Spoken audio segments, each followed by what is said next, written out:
하나님께서 우리의 예배를 받으시기를 원합니다. 이렇게 인사하겠습니다. 하나님께서 우리의 예배를 받으시기를 원합니다. 하나님께서 우리의 예배를 받으시기를 원합니다. 오늘 인사가 하나 더 들어가는데요. 오늘 이번 주만 좀 들어갈지 몇 주 더 들어갈지는 모르겠지만 바라기는 이번 주만 이렇게 한번 인사하겠습니다. 이 더위에 어떻게 지내셨습니까? 같이 한번 인사하겠습니다. 이 더위에 어떻게 지내셨습니까? 이 더위에 어떻게 지내셨습니까? 이렇게 한번 대답하시겠습니다. 하나님께서 당신에게 시원한 복을 주시기를 바랍니다. 하나님께서 당신에게 시원한 복을 주시기를 원합니다. 시원한 복을 주시기를 원합니다. 사이다 같은 복을 여러분들에게 주실 줄로 믿습니다. 자, 오늘 우리 함께 은혜 받을 하나님의 말씀을 봉독하겠습니다. 사도행전 9장 1절에서 9절까지의 말씀입니다. 사도행전 9장 1절에서 9절까지의 말씀입니다. 다 찾으셨으면 저와 여러분이 한 절씩 교독하도록 하겠습니다.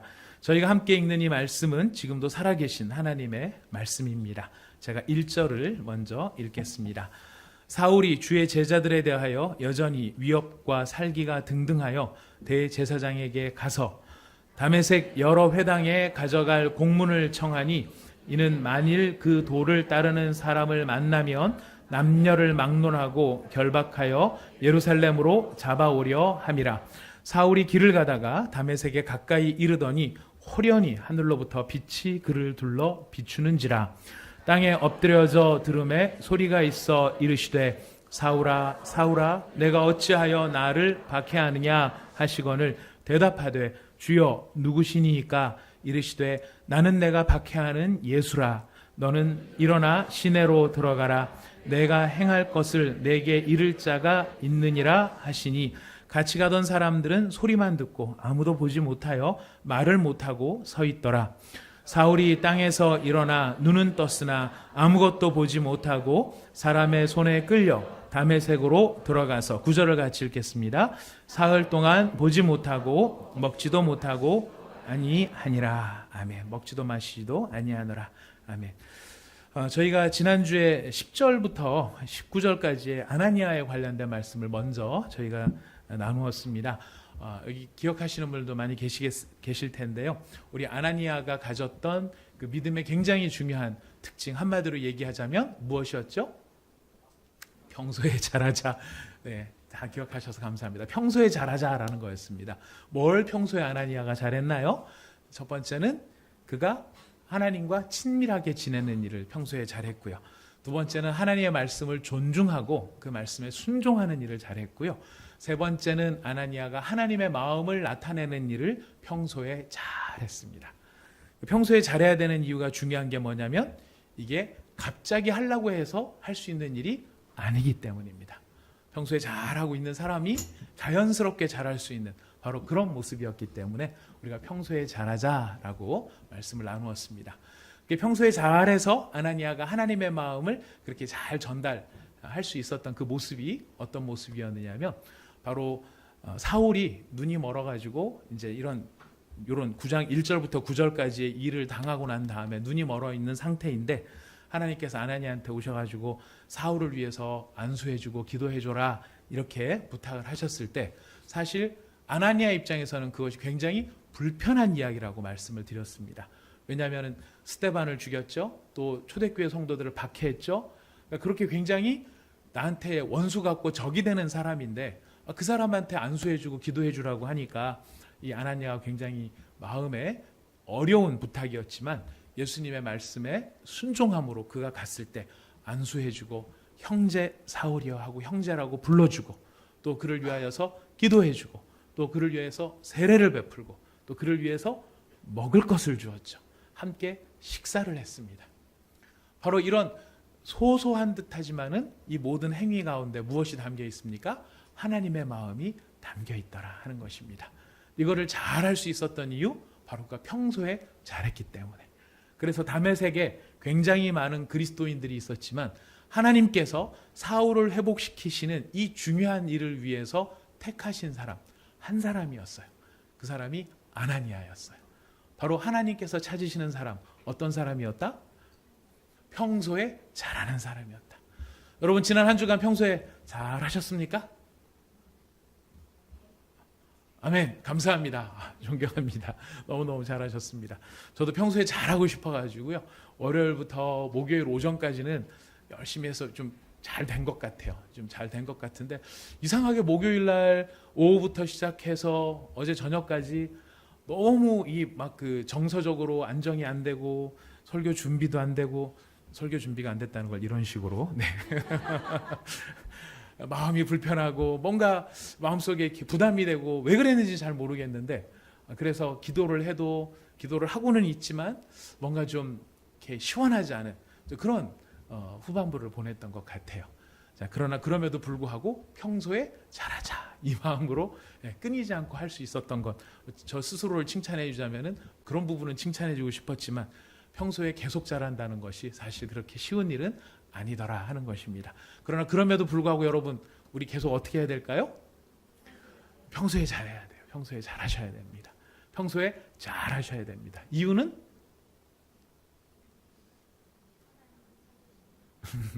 갑자기 안 되기 때문입니다. 갑자기 안 되기 때문입니다. 그래서 평소에 잘하는 게 필요합니다. 바로 이런 아나니아가 이렇게 하나님의 부르심을 받아서 평소에 잘했던 아나니아가 바로 사울에게 하나님의 마음을 느끼게 해주면서 그를 회복시키고 사명을 주는 참 위대한 일이 여기서 일어났는데요. 이제 오늘 우리가 생각해 보고자 하는 것은 바로 그 앞에 있는 사울이 예수님이 사울을 찾아가셔서 사울을 만나주시는 장면을 저희가 한 번 더 생각하고자 합니다. 예수님께서 지금 사울을 만나주신 여기에 굉장히 많은 메시지들이 담겨 있지만 오늘 우리가 주제로 삼고자 하는 것은 하나입니다. 예수님은 왜 사울에게 빛으로 나타나셨을까라는 것입니다. 예수님께서 사울을 만나주시는데요. 예수님께서 얼마든지 다양한 다른 모습으로 만나주실 수 있습니다. 그렇지 않습니까? 얼마든지 다른 모습으로 이런 모습 저런 모습으로 나타날 수 있는데 예수님께서 여기서 굳이 빛이라고 하는 그런 모습으로 예수님께서 나타나신 이유가 무엇일까 하는 것입니다.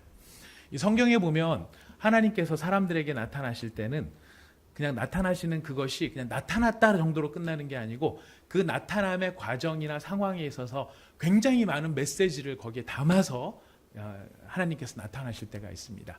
나타나십니다. 예를 들어서 모세를 만나실 때 모세를 어디에서 만나 주셨죠? 광야에서 만나셨죠. 네, 근데 모세가 어떤 모습을 보고 그 하나님께로 끌렸냐면 가시떨기에 불이 있는 걸 보고. 근데 신기한 거는 그 가시떨기가 타지 않고 타지는 않는데 불은 거기 여전히 남아 있는 그 모습을 보고 지금 모세가 어떻게 저런 신기한 일이 있을 수 있지? 불이 붙었으면 타서 없어져야 되는데 가시나무는 전혀 없어지지 않고 그대로 있더라는 거예요. 왜 그런 이미지를 가지고 모세에게 나타나셨는가? 모세는 가진 게 많은 사람이었습니다. 이집트의 왕자였고요. 그 다음에 잘하면 어쩌면은 다음 때 파라오가 될 수도 있을 만한 그런 인물이었을지 모르겠습니다. 배운 바도 많고요. 자, 그러나 그가 가지고 배우고 익힌 모든 것을 가지고 그가 행했던 열매는 무엇이죠? 살인이었어요. 사람을 죽이는 거였어요. 자기가 가지고 있는 그 모든 장점을 가지고 결국 한 일이라고는 사람 죽이는 일을 하는 사람 모세였어요. 자, 하나님께서 가시떨기는 여러분 뭐라고 생각하시면 되냐면요. 개나리, 우리나라로 말하면 개나리예요. 개나리인데 잎사귀가 더 작아요. 광야가 물이 적기 때문에 잎이 많지 않고요. 그 가시떨기, 개나리처럼 가느다란 이런 줄기들만 있어서 자기 생존만 겨우 하는 것. 거기에 가시가 있어가지고 가까이 오는 사람 찌르는 것. 이건 뭐냐면 어디 쓸데없는 나무라는 거예요. 무슨 집을 지을 때 쓸 수 있는 것도 아니고 거기서 무슨 열매가 나오는 것도 아니고 그냥 자기 혼자 겨우 살고 가까이 오는 사람 찌르고 이러는 것이 가시떨기의 모습인데 지금 바로 그 이미지는 어떤 이미지냐면 바로 그 가시떨기가 무엇의 상징일까요? 누구의 상징일까요? 이스라엘의 상징이요? 모세의 상징이었다는 거예요. 바로 그 가시떨기처럼 쓸모가 없고 아무짝에도 뭘 할 수 없는 존재 이스라엘이고 모세인데 그 가운데 누가 임하시는 거예요? 하나님이 임하시는 거예요. 근데 하나님이 하나님의 일을 하시는데 가시떨기를 태워서 일하신다? 아니라는 거예요. 우리는 하나님께서 우리를 사용하실 때 여러분이 가지고 계신 은사와 재주를 활용해 가지고 하나님의 일을 하시고 하나님 영광 받으실 거라고 기대하시지 않습니까? 그러실 수 있습니다. 대부분의 경우 그럴 수 있지만은요. 모세의 경우 이 가시떨기에 나타난 메시지는 뭐냐면 하나님은 하나님의 일을 하실 때 사람의 무엇을 태워서 일하지 않고 스스로 일하시는 하나님이시라라고 하는 것을 그 그림에서 보여주셨던 거예요. 무슨 말씀을 드리는 거냐면요. 하나님께서 나타나실 때는 그냥 툭 나타나는 게 아니라 거기에 뭐를 담아 나타나신다? 메시지를 담아 나타나신다는 것입니다. 그렇다면 사울한테 빛으로 나타나는 예수님도 다양한 방법으로 사울을 만나실 수 있음에도 불구하고 바로 이런 모습으로 나타난 이유가 어디에 있을까? 여러분, 사울이 경험한 빛은요, 아주 좀 몇 가지 특징이 있습니다. 첫 번째는 호련히 나타난 빛이라는 거예요. 갑작스럽게 나타난 빛. 이거는 한 번도 경험해 보지 못한 빛이라는 의미가 담겨 있습니다. 이건 갑자기 이 세상에 존재하지 않다가 갑자기 나타난 빛이라는 뜻이고요. 두 번째, 해보다 더 밝은 빛이었어요. 우리가 해보다 더 밝다는 것은 어떻게 알 수 있느냐면 사도행전에 보면 사도 바울이 여기서 지금 경험한 것을 두 번 간증을 합니다. 두 번 간증을 할 때 26장 13절에도 간증이 나오는데 이건 제가 그냥 읽어드릴게요. 왕이여 정오가 되어 길에서 보니 하늘로부터 해보다 더 밝은 빛이 나와 내 동행들을 둘러 비추는지라 라고 이야기합니다. 바울 스스로가 하는 이야기입니다. 하늘의 해보다 더 밝은 빛이 지금 내게 임했었습니다. 인간의 경험의 최대치를 넘어서는 바로 그런 굉장히 밝은 빛으로 나타납니다. 세 번째로 이 빛은 사울의 눈을 멀게 하는 빛이었습니다. 이 빛을 보고 사울이 눈이 멀었어요. 안 보였어요. 이거 무슨 뜻일까요? 사울이 이 예수님의 빛을 보고 눈이 멀게 됐다. 사울이 눈이 멀게 되는 바람에 어떤 일이 벌어지느냐면 22장 11절에 보니까 나는 그 빛의 광채로 말미암아 볼 수 없게 되었으므로 나와 함께 있는 사람들의 손에 끌려 다메섹에 들어갔노라. 이런 이야기를 하고 있습니다. 이 빛이 사울의 눈을 멀게 했다는 것은 다른 뜻이 아닙니다. 야생마 같은 사울, 혼자서 날뛰는 사울, 자기 혼자의 생각과 자기의 신념과 지금 사울은 굉장히 신념의 사람이에요. 내가 하는 일이 틀렸다라는 것은 감히 상상도 못하는 사람이에요. 자기의 분명한 확신, 내가 하는 이 일은 옳아. 이런 이 자기 긍정의 마음이 얼마나 강했든지 지금 자기가 하고 있는 일이 하나님이 원하시는지 하나님이 영광을 받으시는 일인지 그것도 구체적으로 기도하거나 물어보지 않고 지금 예수라고 하는 저 이상한 갈릴리의 촌놈이 만들어 놓은 이단들이 이 하나님의 이 말씀을 어지럽히니까 이 예수 이단들을 싹 쓸어버려야 돼. 이런 자기 확신을 가지고 지금 혼자 날뛰고 있는 상황이었어요. 이런 야생마 같았던 사도 바울, 사울이죠. 이 사울이 예수의 영광의 빛을 보자 눈이 멀었어요. 그 다음에 누구를 찾게 됐다고요? 자기를 이끌어줄 사람을 찾게 되었다는 거예요. 자기 혼자 여기도 가고 저기도 가고 임의대로 아무거나 할 수 있다고 생각했던 그 사울이 이제는 누군가를 의지해야만 되는 사람, 누군가 도와주지 않으면은 이 문제를 풀어가지 못할 바로 그런 사람이 된 것입니다. 바로 이것이 사울의 눈이 사울의 눈을 멀게 하는 빛이었다는 것입니다. 인간이 별거 아니다라고 하는 것을 깨닫게 되어졌죠. 그런데 바로 예수님께서는 사울에게 이런 빛으로 나타나셨는데 왜 이런 빛으로 나타나셨을까? 이유는 먼데 있지 않습니다. 특별한 게 아닙니다. 예수님께서 사울에게 빛으로 나타나신 이유 첫 번째, 그것은 뭐냐면 빛이 예수님의 본 모습이었다는 거예요. 여러분 성경을 한번 찾아보겠습니다. 네. 마태복음 17장 1절부터 7절까지의 말씀이에요. 예. 졸리는 데는 성경 읽는 것만 한 게 없습니다. 마태복음 17장 1절에서 7절. 예.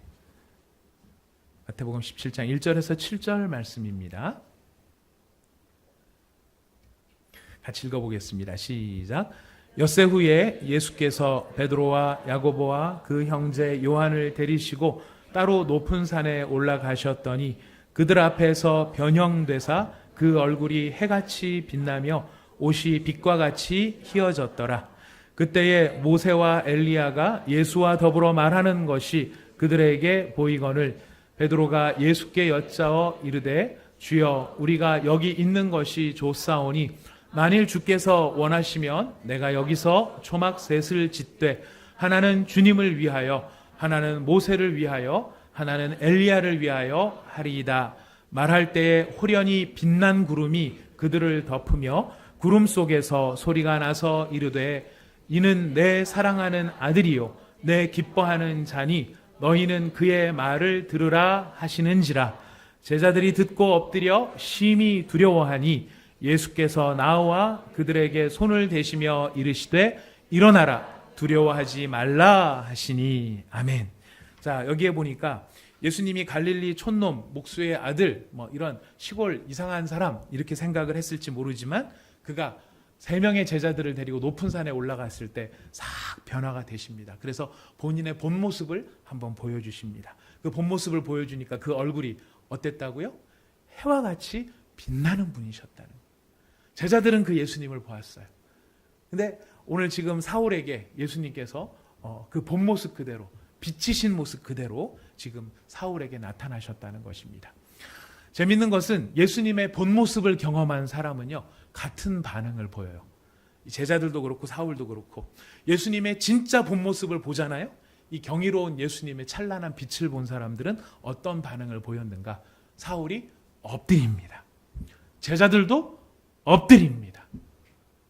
그 빛이신 예수님 앞에 자기 자신의 부족함과 연약함과 모든 것에 대한 두려움 가운데 예수님 앞에 엎드려지는 증상으로 나타납니다. 우리도 마찬가지입니다. 예수님을 진정으로 만나게 될 때, 우리가 진정으로 예수님이 어떤 분인가를 깨닫게 되고 그 영광의 빛 앞에 서게 될 때 우리들도 사실 예수님 앞에 진짜로 엎드려지는 현상으로 나타납니다.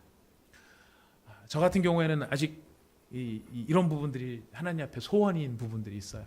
주님, 더 진짜로 제대로 좀 만나게 해주세요. 그 전에 만났다는 게 제대로 못 만났다는 게 아니라 정말 제대로 만나야 되는데 제가 어떻게 예수님을 대하느냐면 완전히 엎드려지는 게 아니라 이렇게 할 때가 자주 있는 것 같습니다. 요 정도. 엎드리는 것도 아니고 아닌 것도 아닌 것처럼 하면서 엎드리는 신용은 하나 절대 그 앞에 제대로 엎드려지지 않는 그런 모습이 저한테 있을 때를 느끼게 됩니다. 그래서 하나님 앞에 마음의 소원 중에 하나가 주님, 제자들이 보았듯이 또 사울이 경험했듯이 하나님 분명하게 예수님의 그 영광의 빛을 보게 하여 주시옵소서. 여러분에게도 이런 복이 있으시기를 바라겠습니다. 예수님께서 이런 참된 빛이 되셨는데 예수님은 얼굴만 빛난 그런 빛이 아니라 사실은 예수님께서 이런 의미에서도 빛이 되셨습니다. 우리 요한복음 8장 12절을 찾아보겠습니다. 오늘 원래 이렇게 성경을 좀 많이 찾아야 되는 오늘 설교 스타일, 오늘 설교대 준비가 이렇게 됐는데요. 여러분들 잘한 것 같아요. 네. 성경을 안 읽으면 조실 수 있는 분들이 오늘 있으세요. 예, 그래서 다 이해합니다. 제가 다 이해할 수 있습니다. 혹시 그래도 성경을 읽는데도 졸린다 그러면 주무십시오. 괜찮습니다. 하나님께서 사랑하는 자에게 잠을 주십니다. 걱정하지 말고 주무십시오. 그러나 하나님을 사랑하는 자는 깨어 일어나 말씀을 들을 것입니다. 주무셔도 됩니다. 요한복음 8장 12절 말씀 같이 읽겠습니다. 시작. 예수께서 또 말씀하여 이르시되 나는 세상의 빛이니 나를 따르는 자는 어두움에 다니지 아니하고 생명의 빛을 얻으리라. 예수님께서 지금 자신을 뭐라고 말씀하세요? 나는 세상의 빛이다. 나는 세상의 빛이다. 나는 세상의 빛이기 때문에 예수님을 따르는 자는 어두움에 다니지 않고 생명의 빛을 얻으리라. 이렇게 이야기하십니다. 우리가 생명의 빛을 누리기 위해서는 바로 예수님을 따르는 일이 필요한데요. 요한복음 12장 46절 말씀 같이 한번 더 읽어보도록 하겠습니다. 요한복음 12장 46절 말씀 시작. 나는 빛으로 세상에 왔나니 무릇 나를 믿는 자는 어두움에 거하지 않게 하려 함이로다. 예수님께서 무엇으로 세상에 오셨습니까? 빛으로 세상에 오셨다고 말씀하십니다. 예수님께서 나는 빛이다 라고 이야기를 하십니다. 그래서 예수님을 믿는 자들에게는 어떤 것들이 없어지느냐면 어둠이 없어지는 거예요. 어두움이 사라지는 거예요. 우리 가운데 스물스물 들어왔던 무지의 어두움, 질병의 어두움, 또 우리 가운데 있는 상처의 어두움들이 예수의 영광의 빛이 우리 가운데 비춰질 때에 그 모든 어두움들이 사라지게 된다는 거죠. 예수님은 자신을 영광의 빛이라고 이야기를 하시는데요. 예수님께서 왜 자신을 이렇게 영광의 빛으로 자기 자신을 표현하고 계시는가? 이것은 신약에서만 나타나는 일이 아니라요. 사실은 구약적인 큰 배경을 가지고 있습니다. 예수님께서 사울에게 나타나실 때 나타나셨던 이 빛, 보통 이걸 신의 현현, 하나님께서 나타나는 모습이라고 얘기를 하시는데요. 하나님이 사람이 볼 수 있는 형태의 가시적인 모습으로 나타나는 사례 중에 하나입니다. 근데 구약 전체를 놓고 보면은요, 하나님께서 인간에게 자기 자신의 모습을 여러 가지 모습으로 보였지만 가장 많은 모습으로 보여주신 게 뭐냐면은 초자연적인 빛의 형태로 우리한테 보여주셨어요. 그 초자연적인 빛으로 이렇게 자신을 나타내실 때에 그것이 얼마나 영광스럽고 사람들에게 영향을 미치고 감동을 주고 그 앞에서 자기 자신이 마치 모든 게 적나라하게 드러나는 것 같은 그런 선명함으로 그 하나님의 빛이 비추어졌을 때 바로 그런 영광, 그런 하나님의 영광, 그 영광을 세 글자로 뭐라고 했는지 아십니까? 구약 전체에서 주님께서 자신의 임재를 초자연적인 빛으로 나타내 보이실 때 그 빛이 그냥 왜 안 나와?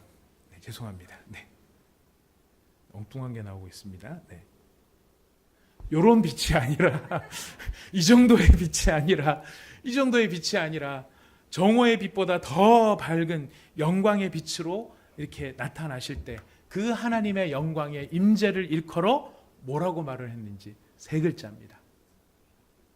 제가 맞추시는 분에게, 일부에 들었던 분 빼고 맞추시는 분에게 사랑한다고 말씀드리겠습니다. 자, 그런 하나님의 영광의 빛을 뭐라고 말하냐면 쉐키나라고 불렀던 거예요. 쉐키나. 하나님께서 이 땅 가운데 자신의 모습을 초자연적인 빛의 영광으로, 하나님의 영광의 이 아름다운 모습으로 나타난 것을 바로 쉐키나라고 하는 말로 표현을 했던 거예요. 어떤 교회는 찬양단 이름이 쉐키나도 있긴 있습니다. 근데 그 찬양단 이름이 쉐키나여서 쉐키나인 게 아니고 바로 이렇게 성경에 보면은 예수님이 아까 말씀드린 모세가 떨기나무 가운데서 하나님을 만난 것도 불꽃으로 경험을 하였고요. 그 다음에 광야에서 이스라엘 백성을 하나님께서 인도하실 때 구름 기둥과 불 기둥으로 인도를 하셨습니다. 백성들이 시내산에 도달했을 때 하나님께서는 시내산 꼭대기 위에서 타는 불의 영광으로 이스라엘 백성들에게 나타나셨습니다. 나중에 성막과 또 성전 가운데 하나님의 영광이 나타나게 되는데요. 바로 그런 표현할 수 없는 하나님의 장엄한 영광을 바로 쉐키나라고 불렀다는 것이, 바로 예수님께서 보여주시는 이 빛의 모습으로 나타난 이것은 바로 하나님의 쉐키나의 영광의 아름다움이 어떠한가, 그것이 어떠한가 하는 것을 예수님께서 보여주신 모습인 것입니다. 여러분, 하나님의 영광의 빛은요, 어느 정도의 영향력이 있냐면 이 빛을 마주한 사람들은 두려워서 떨 수가 없었고요. 하나님이 용납해 주심으로 말미암아 그 빛 가운데 섰던 사람은 나중에 그 얼굴이 그 빛에 반사돼 가지고 그 얼굴도 빛나는 얼굴이 됐어요. 대표적인 게 누가 있죠? 모세였어요. 모세가 하나님의 말씀을 받느라고 40일 동안 하나님과 있다가 내려왔더니 자기는 몰랐어요. 근데 피부에서 빛이 나는 거예요. 물광으로도 안 되고 불광으로도 안 되고.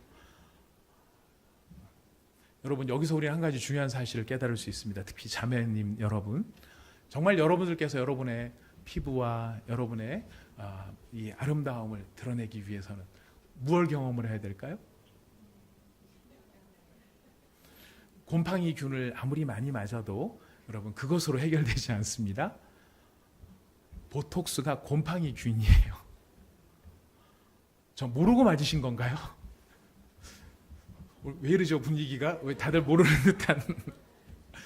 여러분, 그것은 물론 도움이 돼요. 잠깐 그런 것으로 될 수 있지만은요, 진짜 참된 이 얼굴의 빛은 어디서부터 나오냐? 마음으로부터 나오는 거거든요. 그 마음은 그 마음의 빛은 무엇으로 가능한가? 바로 하나님의 임재하심 앞에 그 하나님과 영광스러운 교제를 나눌 때 우리의 마음속에서는 참된 평안의 빛이 올라올 수 있게 되는 거예요. 그 빛은 어떤 화장품으로도 사실 흉내낼 수 없게 되는 것입니다. 여러분 그런 경험들 있으시나요? 어떤 사람 얼굴 보면 진짜 그냥 환한 사람이 있어요. 그죠? 그런 사람들은 별로 꾸민 것이 없는 것 같은데 왜 환한가 보면은 하나님과의 관계가 진짜 좋은 거예요. 근데 동일한 그 사람인데 어느 때 보면 얼굴이 시커멓게 죽었어요. 어떤 경우일까요? 하나님과 관계가 어려워졌을 때 그렇다는 것입니다. 아무튼 하나님의 영광의 빛을 본다는 것은 우리한테 이런 은혜를 같이 나누게 되는 부분이 있다고 생각을 합니다.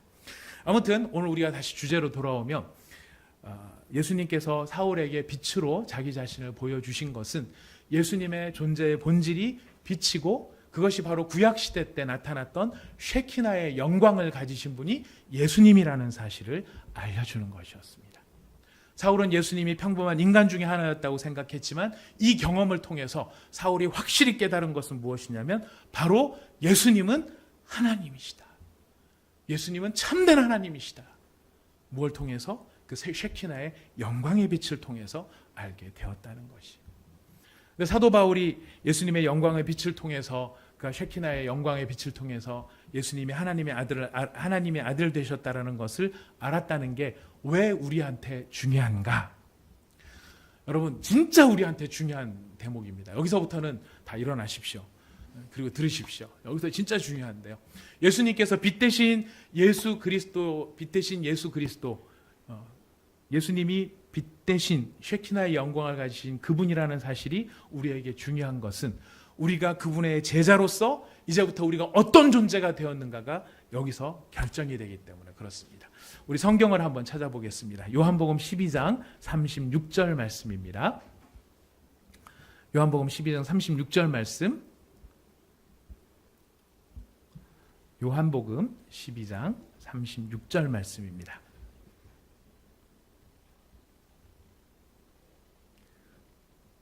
같이 읽어보겠습니다. 시작. 너희에게 아직 빛이 있을 동안에 빛을 믿으라. 그리하면 빛의 아들이 되리라. 예수께서 이 말씀을 하시고 그들을 떠나가서 숨으시니라. 예. 빛이 있을 동안에 빛을 믿으라. 빛은 누구일까요? 예수님인 거죠. 그 빛을 예수님을 믿게 되면 무엇이 된다고 이야기합니까? 빛의 아들이 된다고 이야기를 합니다. 이것은 불신자였던 사람들에게 했던 이야기고요.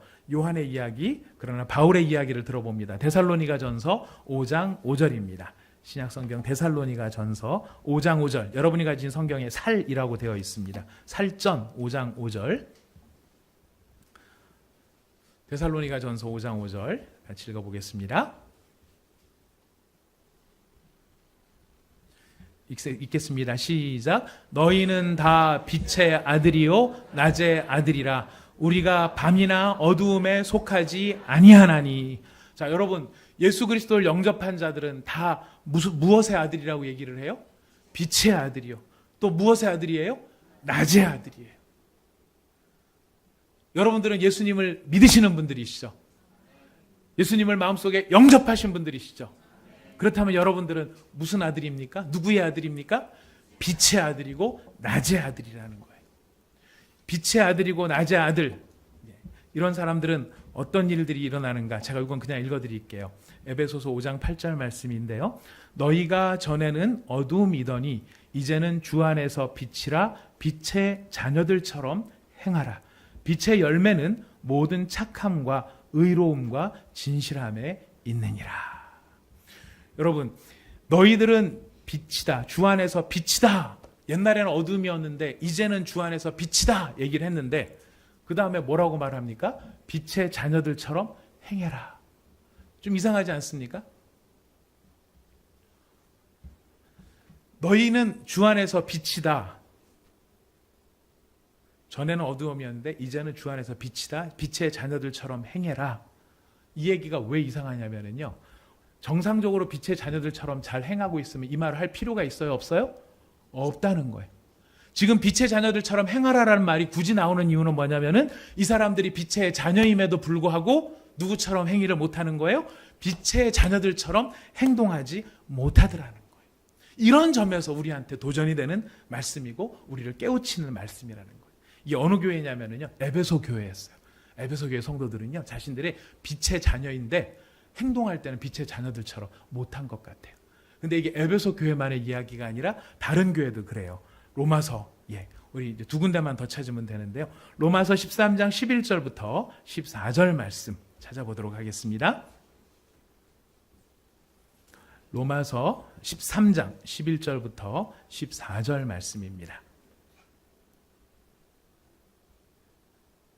다 찾으셨으면 저희 한 목소리로 같이 읽어보겠습니다. 시작.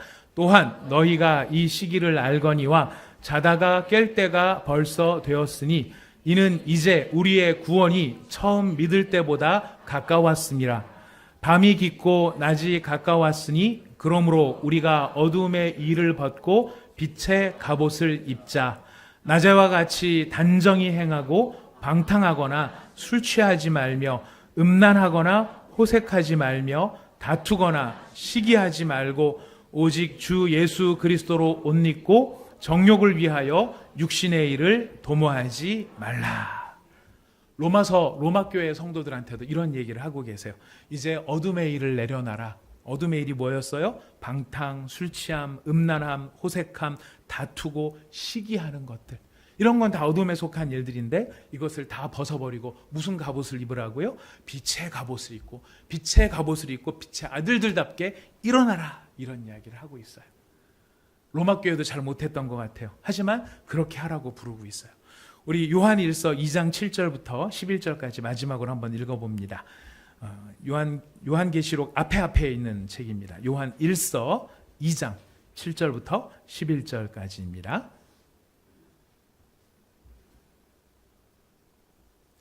요한일서 2장 7절부터 11절 함께 읽겠습니다. 시작. 사랑하는 자들아, 내가 새 계명을 너희에게 쓰는 것이 아니라 너희가 처음부터 가진 옛 계명이니 이 옛 계명은 너희가 들은 바 말씀이거니와 다시 내가 너희에게 새 계명을 쓰노니 그에게와 너희에게도 참된 것이라. 이는 어둠이 지나가고 참 빛이 벌써 비침이니라. 빛 가운데 있다 하면서 그 형제를 미워하는 자는 지금까지 어두움에 있는 자요, 그 형제를 사랑하는 자는 빛 가운데 거하여 자기 속에 거리낌이 없으나 그의 형제를 미워하는 자는 어두움에 있고 또 어두움에 행하며 갈 곳을 알지 못하나니 이는 그 어두움이 그의 눈을 멀게 하였습니다. 사람의 마음을 어둡게 하게 되는데 빛의 사람들마저도 어둡게 하는 일이 있을 수 있는데요. 그것은 뭐냐면 사람을, 형제를 미워하는 일이래요. 하지만 거꾸로 내 안에 있는 이 그리스도의 빛을 환하게 비춰줄 수 있는 방법이 있는데 그것은 무엇이냐면 형제를 사랑하는 자라 그래요. 형제를 미워하면 어두워지고 형제를 하면 빛나지는, 이것이 누구한테 지금 이야기를 하고 있냐면 빛의 자녀들이라고 하는 사람들에게 이야기를 하고 있어요. 자, 여기서 잠깐 좀 설명을 드려야 되겠는데요. 여러분, 우리가 예수를 믿게 되면은 예수님이 우리 안에 오셔요. 우리가 예수님을 모셔드려요. 우리가 예수님을 모셔드릴 때 우리가 보통 성령 충만하다 이런 표현을 쓰거든요. 성령님이 함께 오시기 때문에 그래요. 자, 그럼 성령님께서 우리 안에 싹 들어오시면 우리 안에는 성령님만 남나요? 나하고 성령님하고 같이 있나요? 여러분 얘기하시면 돼요. 지금 여러분 안에 성령님만 계신가요? 성령님하고 여러분하고 같이 계신가요? 같이 있어요. 같이 있는데 성령님께서 내 안에 예수 그리스도를 아는, 하나님의 영광을 아는 그 빛을 찬란하게 우리한테 비춰주시지만 그럼에도 불구하고 우리는 마치 옛적 사울과 같은 모습이 아직 남아있기 때문에 그 영광의 빛을 빛으로 깨닫지 못하고 여전히 어두움의 길을 갈 수도 있다는 거예요. 그래서 우리한테 필요한 훈련이 뭐냐면은 성령의 음성에 우리가 귀를 기울인다 이런 얘기하죠. 또 성령의 영광을 바라보는 그런 훈련이 필요하다 이런 이야기도 들었을 거예요. 여러분, 성령님의 음성을 듣는다라고 하는 것은 성령님이 말씀을 안 하시니까 성령님한테 제발 말씀 좀 해보세요. 전 듣고 싶은데 왜 이렇게 말씀을 안 하세요? 그렇게 말하는 것일까요? 아니에요. 성령님은 지금도 우리의 내면에서 하나님이 기뻐하시는 길이 무엇인가를 알려주세요. 그런데 우리의 내면 안에 있는 옛적 자아의 모습은 그게 별로 마음에 안 들으니까 못 들은 척하고 있는 거예요. 대표적인 게 뭐냐면 형제를 사랑하라 이런 이야기예요. 형제를 사랑하라 이런 말씀을 우리한테 주시면 뭐라고 대답하죠? 아멘 할렐루야. 네, 이렇게 성숙한 분도 계시고요. 어떤 사람들 같은 저 같은 사람 같은 경우에는 형제를 사랑해라. 이 태도는 무슨 태도인지 아십니까? 못 들은 척하고 있는 태도입니다. 왜냐하면 별로 사랑하고 싶지 않기 때문에. 우리한테는 그런 내면의 모습들이 존재한다는 거예요. 근데 이런 우리의 자아들을 훈련시키고 다듬고 깨서 이제 점점 누구의 말씀에 성령의 음성에 귀를 기울이고 성령의 영광 뒤에 내가 숨는 바로 그런 훈련들을 하게 됨으로써 하나님의 영광의 빛이 우리를 통하여서 나타나질 수 있게 된다는 것이에요. 여러분, 우리가 이게 왜 굉장히 중요하냐면요. 예수님을 믿음으로 우리가 빛의 자녀가 됐는데 빛의 자녀가 빛의 자녀답게 행동을 할 때 나타나는 영광이 어떤 영광인지 아십니까? 아까 말씀드렸던 쉐키나의 영광이에요. 세상에서 세상 사람들이 예수를 믿지 않거나 예수를 제대로 못 믿고 있는 사람들이 지금도 하나님이 살아계셔서 이 땅 가운데 하나님의 아름다움을 보여주시는 그 보여주심의 현장이 무엇일까요? 증거가 무엇일까요? 바로 하나님의 영광의 빛이 그 속에서 살아 움직이는 사람들이 바로 하나님의 임재가 나타나는 쉐키나의 영광이 있는 사람들, 바로 그 사람들을 통해 하나님의 영광의 빛을 보게 된다는 것입니다. 그래서 우리가 하나님의 빛의 자녀로 사는 것이 이렇게 너무나 중요한 일이 되는 것이. 저는 어제 우리 온사랑의 교회 유아유치부 수련회가 있었는데 그 수련회에서 저는 참 영광스러운 하나님의 빛을 참 많이 보았어요. 우리 유아유치부는요 2세부터 시작해서 7세까지의 아이들이 거기 모여서 수련회를 해요. 2세부터 7세까지 애들을 모아놓고 수련회를 하면 수련회가 될까요? 안 될까요? 겁나 안 됩니다. 진짜 안 됩니다. 근데 우리 선생님들께서 3주 전부터 모여가지고 교재를 만들고 이 수련회 시간이 6시간이었어요. 그 6시간을 사용하려고 4층에 있는 방방마다 이런저런 거 데코레이션을 다 하고 이 공과가 제대로 준비가 됐는가를 체크하기 위해 가지고 15분 해야 될 공과, 20분 해야 될 공과를 위해서 3번, 4번 수정을 하면서 공과를 준비를 하셨어요. 그래서 수련회 때 이제 각 분반 공부를 하는 시간에 딱 들어가서 봤더니요. 선생님은 열심히 말씀하고 계시는데 애들은 어떻게 하고 있을까요?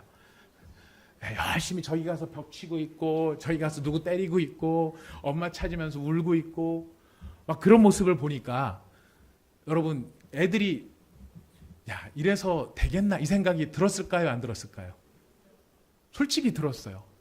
너무너무 선생님들이 고생하는 거에 비해서 애들은 알잖아요 여러분. 그냥 막 안 되면 울어버리는 거 막 이런 상황이니까 얼마나 당황스럽겠어요.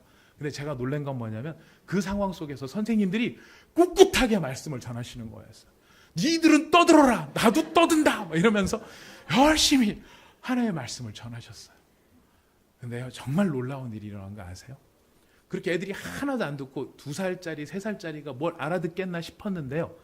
어젯밤에 저희 집사람이 그 아이들이 많이 몰려있는 다락방 순장을 하고 있는데 순장님한테 그러니까 저희 순원들이 문자를 보낸 거예요. 그렇게 깽판 놓고 아무것도 안 하고 막 떠들기만 했을 줄 알았던 걔가 밤에 자려고 하는데 그날 배웠던 주제가를 불러야 잠을 자겠다. 엄마 나 주제가 부를래. 빛과 소금이었거든요 주제가가. 제가 그걸 보면서 이게 뭐 되지 않다? 헛되지 않다. 하나님의 사람들의 그 영광을 아는 사람들의 헌신과 수고가 그 아이들한테는 하나님의 영광의 빛으로 나타났다는 거예요. 뻥이라고 생각할까 봐 한 사례를 더 말씀을 드리겠습니다. 제가 오늘 1부 때 말씀을 드렸더니 1부 끝나자마자 어느 권사님께서 얘기를 해주세요. 자기 손녀가 이렇게 보내왔다고, 엄마가 보내왔다고. 예수님께서 내 마음에 들어오셨으면 좋겠어. 그래서 수련회 때 받아온 하트를 자기 내복에 붙이고 잘 거야. 그러면서 실제로 아이가 무릎을 꿇고 그 하트를 이렇게 가슴에다 탁 붙이고 자는 모습을 엄마가 찍은 거예요. 자려고 하는 모습을. 엄마가 시켰겠지 이렇게 생각하는 분들 안 되십니다. 그 마음의 완악함들을 다 내려놓으시기를 바라겠습니다. 제가 그걸 보고 진짜 하나님의 영광의 빛은 우리가 상상할 수 없는 무언가 변화의 능력을 가져올 수 있다. 만들어낼 수 있다. 빛의 자녀들이 빛의 자녀들로서 그 자녀답게 살아간다면, 하나님의 영광의 능력을 아는 사람이 그 마음속에 내 안에 계신 예수의 빛 앞에서 스스로 순종하며 그 빛을 제대로 드러낼 수만 있기만 하다면, 그 상황 속에서는 절대로 그런 일이 안 일어날 것 같은데 그 우리의 생각과 상상을 뛰어넘어 일하시는 하나님, 생명을 만드시고 은혜를 창출하시고 우리를 감동시키시는 영광의 하나님, 그 일을 우리 하나님께서 하시더라 하는 것입니다. 이 쉐키나의 영광의 주인공이 되시기를 바라겠습니다. 여러분의 삶 속에서 내가 빛의 자녀라는 것을 잊지 마시고, 내가 빛의 자녀라고 하는 사실에 그 영광을 잊지 마시고, 여러분께서 그 빛의 자녀답게 우리가 살아갈 때 바로 우리가 쉐키나의 영광이 될 수 있다는 바로 그 놀라운 은혜를 여러분의 것으로 꼭 붙잡으시기를 바라겠습니다. 우리 안에 어둠이 있어도요, 우리가 빛으로 이기면 이길 수 있는 거예요. 스물스물 기어 들어왔던 바퀴벌레 같고 곰팡이 같고 습지에서 어두운 곳에 자라는 그 모든 것들은 누구의 빛으로 사라진다? 예수의 빛으로 사라진다. 여러분, 바로 그 빛으로 여러분의 마음과 영혼을 새롭게 하시는 모두가 되시기를 축복합니다. 우리 같이 기도하도록 하겠습니다. 이 시간 말씀을 생각하면서 잠시 한 30초 여러분들 마음속에 내가 오늘 이 말씀을 통해서 내게 다가오신 주님, 우리가 같이 한번 생각해 봤으면 좋겠습니다. 나는 과연 누구인가? 나는 나를 누구라고 생각하면서 살아가고 있나? 여러분, 여러 가지 다른 이름들, 되게 중요한 이름들이 개인적으로 많겠지만 그 중에서 가장 소중한 이름, 절대 뺏길 수 없는 이름, 하나님께서 우리에게 불러주시는 이름, 너는 빛의 자녀이다. 너는 빛의 아들이다. 왜냐하면 바로 네가 믿고 네가 사랑하는 예수님이 빛이기 때문이다 라고 이야기하십니다. 우리 주님께서는 쉐키나의 영광을 우리 가운데서 나타내기를 원하십니다. 우리가 주님을 아는 빛 가운데 들어가고, 그리고 그 빛의 아들로 우리가 순종하면서 살아갈 때 쉐키나의 영광의 빛이 내 안에서 일어나게 될 것입니다. 저는 빛의 아들입니다. 빛의 딸입니다. 지금 제 속에 들어와 있는 모든 어두움들을 주님의 그 빛의 영광으로 물리쳐 주시옵소서. 구석구석 정말 숨겨져 있는 모든 어두움들이 사라지게 하여 주시옵소서.